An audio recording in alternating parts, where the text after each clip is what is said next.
चर्चा चल रही है कि पानी के अभाव में बड़ी बड़ी शक्तियां व्याकुल हो जाती हैं।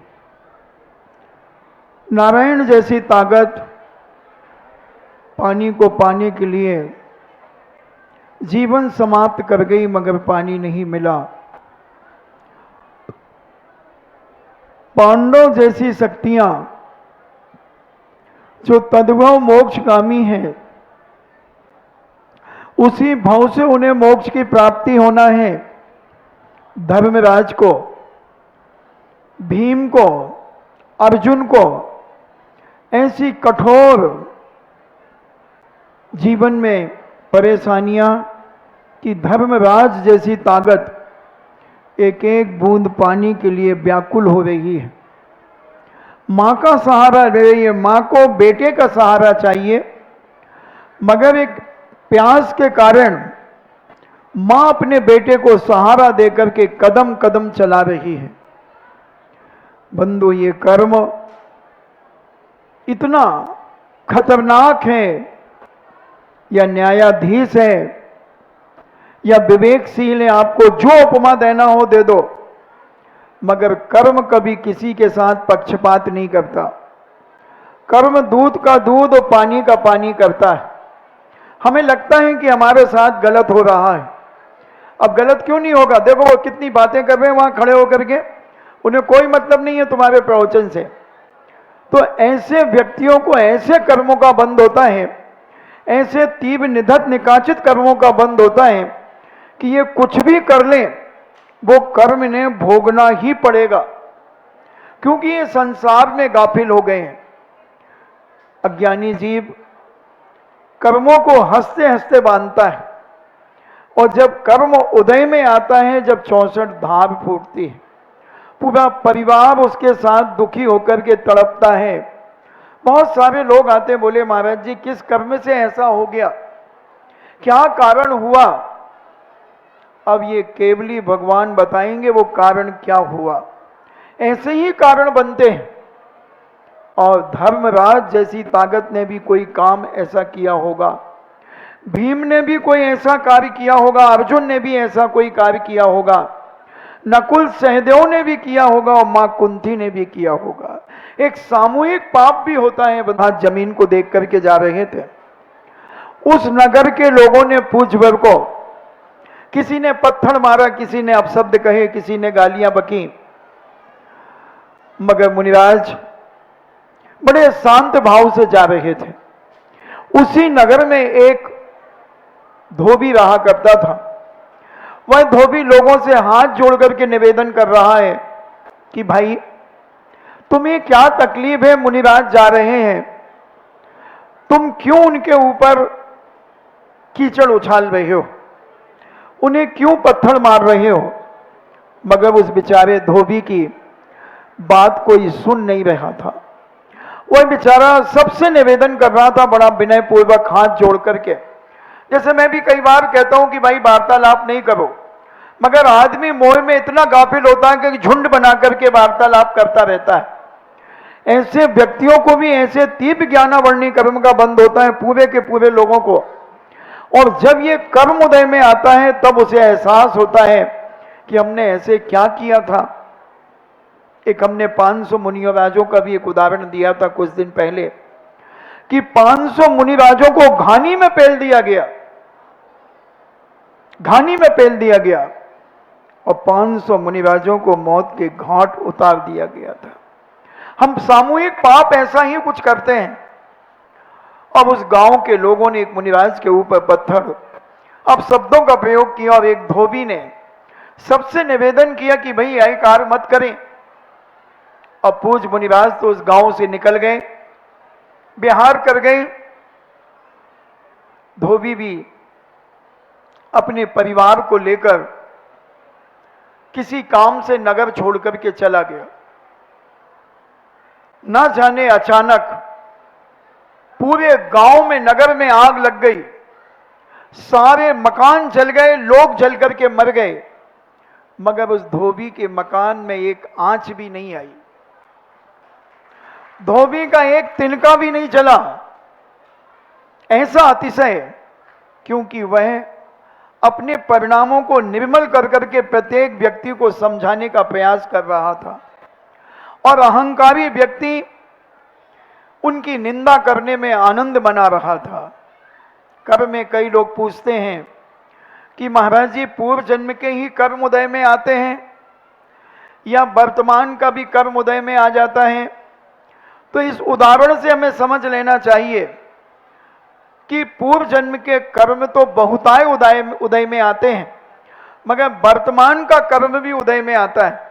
मैं उन लोगों को उदाहरण देता हूं कि एक पानी की टंकी है, अब उसमें नल लगा हुआ है, लोग उस पानी का उपयोग कर रहे हैं। मान लीजिए आधी टंकी पानी बचा और किसी विवेकशील व्यक्ति ने उस टंकी में 1 बाल्टी पानी और डाल दिया। अब मैं आपसे पूछना चाहता हूं कि पहले का पानी नल से आ रहा है या दोनों मिले हुए पानी आ रहे हैं, या जो बाल्टी डाली गई है वो पानी आ रहा है? ये भाई बता रहे हैं क्या? माइक देना इनको। तो ये किसे पता? अब इसके लिए क्या उत्तर है कि मिला हुआ पानी भी आ सकता है, पहले का पानी भी आ सकता है, और जो अभी डाला है वो पानी भी आ सकता है, वो आ सकता है। तो ये कुछ नहीं कहा सकता। कर्म कैसा भी कभी भी उदय में आता है, और ये कर्म अभी जो पूरे गांव चल गया, ये सामूहिक पाप का दुष्परिणाम। इसलिए कभी हम गुट बना करके जो वार्तालाप करते हैं या किसी को बुलाकर के वार्तालाप करते हैं धार्मिक अनुष्ठानों से, तो ऐसे व्यक्तियों को भी तीव्र निधत निकाचित कर्मों का बंध हो जाता है। कभी तात्कालिक भी मिल जाता है, कभी अन्य भावों में भी मिलता है, कभी कुछ देर अबेर से भी मिलता है, मगर कर्म में कोई कटौती नहीं होती बंधुओं। कर्म तो कर्म है, वो कहता किया है तो भोगना पड़ेगा। कोई भी ताकत हो तुम, हमने पहले कहा था तीर्थंकर जैसे पिटे हैं, तीर्थंकर जैसे 7 महीने 8 दिन तक आहार के लिए घूमते रहे। अंजना जैसी सती 22 वर्ष तक पति के वियोग में भटकती रही, दुखी रही। जनक नंदिनी सीता जैसी मां 14 वर्ष जंगलों में घूमती रही। विचार करना पड़ेगा बंधु हमें अपने जीवन में। अगर हम अपने जीवन को पवित्र चाहते हैं, अगर हम अपने जीवन का कल्याण चाहते हैं, तो ये भावना हमें भाना चाहिए कि हे भगवान, मेरे द्वारा कभी किसी के कार्य में कोई विघ्न नहीं आना चाहिए। मेरे जीवन में विघ्न आ जाए उसकी चिंता नहीं है, मगर मेरे द्वारा किसी के कार्य में, अच्छे कार्यों में विघ्न नहीं आना चाहिए। ऐसी भावना भाने वाला व्यक्ति अपने जीवन में बहुत सारे कर्मों की निर्जरा कर लेता है। मगर कितने लोग हैं जो इस प्रकार की भावना भाते हैं? वो तो राग रंग में ही आनंद मनाते हैं, दूसरों के मजाक उड़ाने में ही आनंद मनाते हैं। और ऐसा व्यक्ति जब आनंद मनाता है तो कर्म कहता है अब इसका आनंद का संधि विग्रह कर दो। ना धन बराबर नंद, यानी जैसे नहीं मिलना है आनंद। तो ये इतनी बड़ी बड़ी शक्तियां इस कर्म की चपेट में आ जाती हैं। धर्मराज पानी के लिए बहुत बेचैन है, मां ले जा रही है कदम कदम से, कदम कदम आगे बढ़ा रही है मां। अब मां के लिए शीतलता का प्रभाव पड़ा, शीतल वायु उन्हें स्पर्श करती है। मां कहती है अपन सही रास्ते पर चल रहे हैं, सही रास्ते पर चल रहे हैं। और जब आगे बढ़ते हैं और बढ़ते हैं, शीतल पवन उनके शरीर को स्पर्श करती है। शीतल पवन का स्पर्श धर्मराज के लिए एक शक्ति प्रदान करता है, क्योंकि जब हम धूप आदि में बहुत ज्यादा परेशान और व्याकुल हो जाते हैं, तब अगर 1 गिलास ठंडा पानी मिल जाए या फिर कूलर की हवा थोड़ी सी मिल जाए, जब मैं आहार चर्या करके आता हूं और हमारे साथ जो बहुत सारे लोग साथ में आते हैं, वो आधा 1 मिनट के लिए कूलर के सामने खड़े हो जाते हैं। हम आगे बढ़ते हैं या पैर धोते हैं जब तक वो कूलर का आनंद ले लेते हैं, और कमरे में पहुंचते बोले महाराज जी हम क्या हुआ? बोले महाराज जी कूलर में खड़े रहे ना तो थोड़ा अच्छा लगा।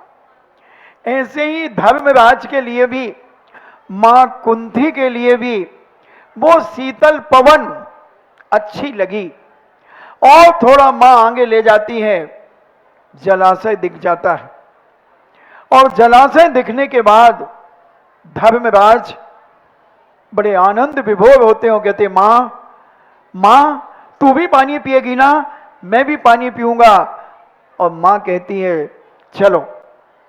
और जैसे ही जलाशय के घाट पर जाते हैं, आवाज आती है खबरदार, होशियार, सावधान। धर्मराज इधर उधर देखते हैं, ये आवाज कहां से आ रही है मां? बेटा ये कोई जरूर अदृश्य शक्ति है, और वो शक्ति इस जलाशय की सुरक्षा करती है, रक्षा करती है। इस पानी को हम ऐसे नहीं पी सकते भैया। बेटा मां क्या भीम भैया भी यहीं आए थे?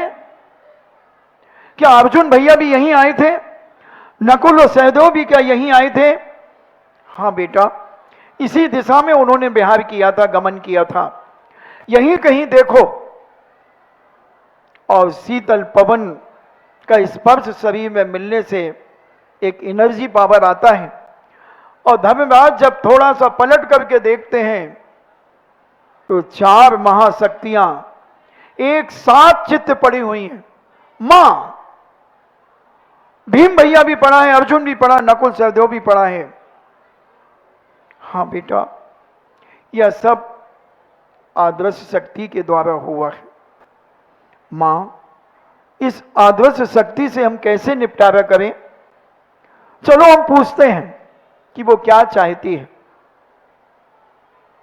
और धर्मराज जब घाट के ऊपर बैठते हैं, पूछते हैं कि हे आदर्श शक्ति, तुमने हमारे 4 भाइयों को मूर्छित क्यों किया? क्या उद्देश्य था तुम्हारा? क्या लक्ष्य था? क्या, तुम्हारी भाषा में कहूं तो क्या इंटेंशन था? क्या कारण था?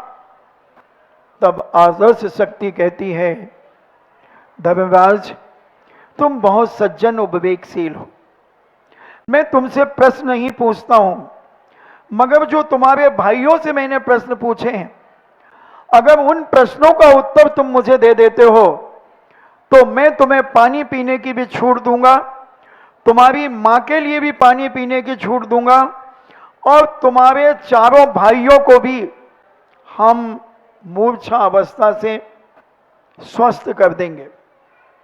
क्या अभी हमारे भाई मरे नहीं हैं? नहीं, मूर्छित किए गए हैं, क्योंकि वह अहंकार में इतने ज्यादा अहंकारी हो गए थे कि मेरे प्रश्न का विचार भी नहीं कर रहे थे और पानी छूने का प्रयास कर रहे थे। और मैं इस जलाशय का रक्षक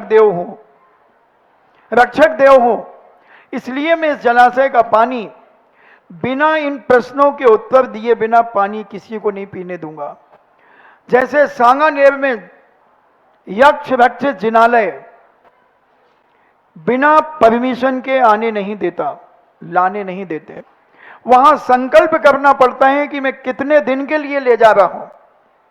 पूज्यश्री ने संकल्प किया था जब पहली बार 1994 में भूगर्भ से यक्ष रक्षित जिनालय लेकर के आए थे बंधुओं, तब उन्होंने वहां पहले आदिनाथ भगवान से संकल्प करके गए थे कि भगवान मैं 3 दिन के लिए जिनालय को बाहर ला रहा हूं। बताते हैं कि पूज्य देशभूषण जी महाराज ने 1971 में जब वह जिनालय निकाला था, जिनबिंब निकाले थे, तब वो 1 घंटे लेट हो गए थे और विधान चल रहा था। पूरे विधान के पंडाल में छोटे छोटे सांप और बिच्छू पूरे पंडाल में फैल गए थे, और जब पूज्य देशभूषण जी महाराज के शरीर के ऊपर भी सांप बिच्छू आए, तब पूज्यवम ने देखा कि अरे ये छोटा सा बिच्छू, ये छोटा सा सांप तब उन्होंने संघस्थ पूज्य मुनिराजों से पूछा कि ये क्या है। तब लोगों ने नीचे से कहा कि महाराज नीचे भी सांप बिच्छू बहुत सारे फैल गए हैं। महाराज ने पूछा कि टाइम क्या हुआ, तो लोगों ने बताया कि महाराज इतना बच गया। महाराज ने कहा ओहो 1 घंटा लेट हो गया। जिस समय पर हमने संकल्प किया था जिनालय यथावत नहीं पहुंचाया, तब उसी समय उस जिनालय में से एक जिनेंद्र भगवान की प्रतिमा पूज्य पर नीचे ले गए और नीचे कहकर के भगवान से आए कि भगवान बस विधान पूरा होते ही हम सारा का सारा जिनालय आपके स्थान पर पहुंचा देंगे। यक्ष ताकतवर होता है, संकल्प करवाता है, मगर जिन साधु जिनेंद्र भगवान की साक्षी में संकल्प करते हैं।